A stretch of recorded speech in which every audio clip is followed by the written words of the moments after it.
আসসালামু আলাইকুম রহমতুল্লাহি ওয়াবারাকাতুহু। সম্মানিত দর্শক, আমরা সবাই কম বেশি জানি যে বর্তমান সরকার, অন্তর্বর্তীকালীন সরকার আমেরিকার বি টিম।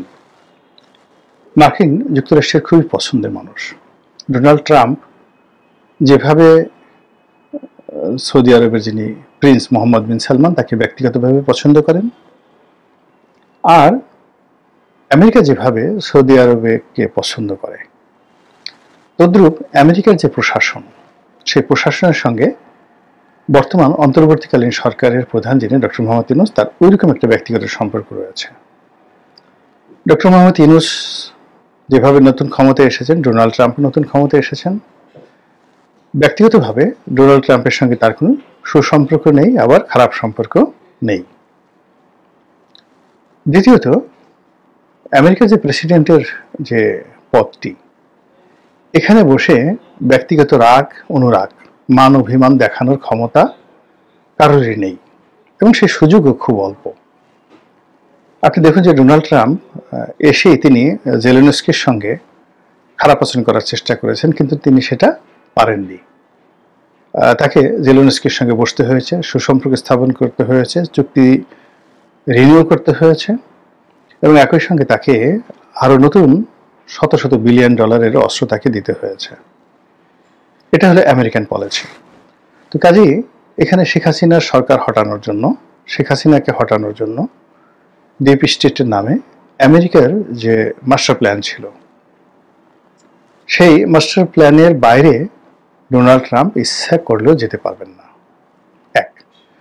দুই নম্বর হলো, আমেরিকা যখন এই কাজগুলো করেছিল, সেই কাজের সঙ্গে দ্বিতীয় সারিতে এখানে মোসাদ ছিল, অর্থাৎ ইসরায়েল ছিল। এবং ইসরায়েলের যে তৎপরতা আপনি দেখেছেন যে ইসরায়েলের জনৈক গোয়েন্দা, তার সঙ্গে আসলাম চৌধুরী নামক বিএনপির এক নেতার বৈঠক হয়েছে, তার জন্য আসলাম চৌধুরীকে অনেক দুর্ভোগ পোহাতে হয়েছে। তার সঙ্গে সজীব ওয়াজেদ জয়ের বৈঠক হয়েছে, এটি নিয়ে অনেকগুলো খবর ভাইরাল হয়েছে।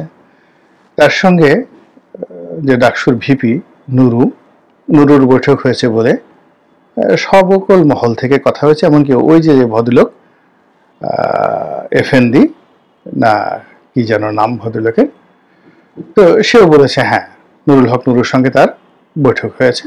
আর নুরু ঠিক গর্ব ভরে বলেছে বৈঠক হয়েছে তো কি হয়েছে। তো এইরকম অনেকে অনেক ভাবে বাংলাদেশের সঙ্গে সম্পৃক্ত থাকার চেষ্টা করেছেন। ওই এক ভদ্রলোক, সেই বিএনপির যে সমাবেশের দিন জো বাইডেন উপদেষ্টা রূপে এক ভদ্রলোক মিয়া আরেফি, তিনি গ্রেপ্তার হলেন। এখন তিনি ছাড়া পেয়ে আমেরিকাতে চলে গেছেন। তার ব্যাপারে লেফটেন্যান্ট জেনারেল অবসরপ্রাপ্ত হাসান সরওয়ার্দী, যিনি এখন এলডিপিতে যোগদান করেছেন, তিনি বেশ খোলামেলাভাবে বলেছেন যে বিএনপির অনেকের সাথে তার বৈঠক হয়েছে, অনেকের সাথে তার সম্পর্ক ছিল, আমার সঙ্গে ছিল। তো কাজেই আমেরিকা এবং ইসরায়েলের যে ডিপ স্টেট, একটা রাষ্ট্রের ক্ষমতা পরিবর্তন করা এবং একটা রাষ্ট্রের ক্ষমতার মসনদে নিজেদের পছন্দ করার যে প্রজেক্ট, সেটিকে আমেরিকান ডিপ স্টেট পলিসি বলা হয়। এবং সেই পলিসি বাংলাদেশে কাজ করেছে সেই 2018 সন থেকেই। তো 2018 সন থেকে যে পলিসিগুলো কাজ করছে, যেটা চূড়ান্ত ফলাফল আমরা রাজপথে দেখতে পেয়েছি 2024 সনের সেই জুলাই আগস্ট বিপ্লবের মাধ্যমে। ফলে যে সরকারটি এসেছে, সেই সরকারটি সেই ডিপ স্টেটের অংশ বলে যারা এই সরকারের সমালোচনাকারী থেকে শুরু করে আরো অনেকেই এই কথা বলার চেষ্টা করছে, এবং এই সরকার দ্বারা যারা ক্ষতিগ্রস্ত হয়েছে, সম্প্রতি যাদেরকে নিষিদ্ধ করা হয়েছে, তারা তো ডক্টর মোহাম্মদ ইউনূসের 14 গোষ্ঠী উদ্ধার করছেন এই কথা বলে। বাই দ্য ওয়ে, এখন আমরা যেটা দেখতে পাচ্ছি সেটা হলো ডক্টর মোহাম্মদ ইউনূসের বিরুদ্ধে এখন পর্যন্ত ডোনাল্ড ট্রাম্প যাননি, যেটি আমরা আশা করেছিলাম যে নরেন্দ্র মোদীর সঙ্গে ডোনাল্ড ট্রাম্পের ভালো সম্পর্ক, এবং ডোনাল্ড ট্রাম্পের সঙ্গে শেখ হাসিনার ভালো সম্পর্ক, জয়ের ভালো সম্পর্ক, এবং সেটার প্রেক্ষিতে উনি যদি ক্ষমতায় আসেন, তাহলে হয়তো বাংলাদেশে একটা বিরাট কিছু হয়ে যাবে আওয়ামী লীগের পক্ষে আর ডক্টর ইউনূসের বিপক্ষে। কিন্তু সেটা এখন হিতে বিপরীত হয়ে যাচ্ছে। আমেরিকা ক্রমশই এই সরকারের সঙ্গে তাদের যে অ্যাক্টিভিটিস, কর্মকাণ্ড, এটি বাড়িয়ে দিচ্ছে। আর আমেরিকা যেহেতু এখানে বাড়িয়ে দিচ্ছে, তার সঙ্গে সঙ্গে যেগুলোকে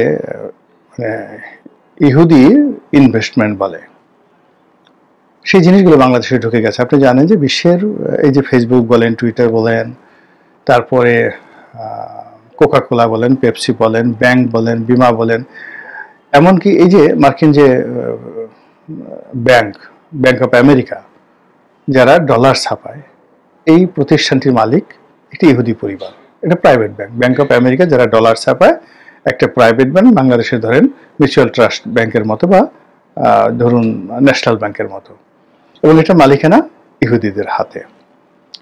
তো কাজেই এই যে আমরা যে অর্থনীতি বলি, সুদ ব্যবস্থা বলি, ডলারের এই যে হঠাৎ করে যে আইএমএফ চাপ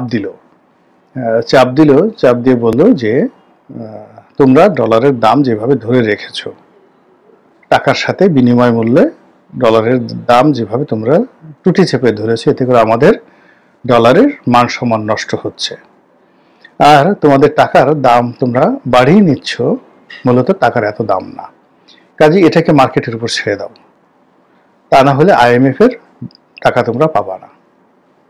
সরকার সেই শর্ত প্রথমে মানতে রাজি হয়নি, ফলে তাদেরকে পত্রপাঠ বিদায় করে দেওয়া হয়েছে ওয়াশিংটন থেকে, টাকা দেওয়া হয়নি। এখন সরকার রাজি হয়েছে, তাহলে কি হলো? সরকার এই যে রাজি হয়েছে কি, যে বাজার ভিত্তিক ডলারের মূল্য হবে, এবং সেক্ষেত্রে আগামী 2-3 মাসের মধ্যে যদি ডলারের মূল্য টাকার বিপরীতে 140 টাকা হয়ে যায়, 150 টাকা হয়ে যায়, তাহলে লাভ হবে কাদের? ব্যাংক অফ আমেরিকার। ব্যাংক অফ আমেরিকার মালিক কারা? ইহুদিরা। এবং এই যে বাংলাদেশ থেকে শুধুমাত্র এই ডলারের মূল্য বৃদ্ধি করিয়ে এখন যদি প্রতি ডলারে তারা 30 টাকা করে নিয়ে যায়, ডলারের মূল্য বৃদ্ধি করে, আগামী 6 মাসে 1 বছরে তারা কত হাজার কোটি টাকা বা লক্ষ কোটি টাকা এই বাংলাদেশ থেকে তারা নিয়ে যাবে। কারা নিয়ে যাবে? ইহুদিরা। তাহলে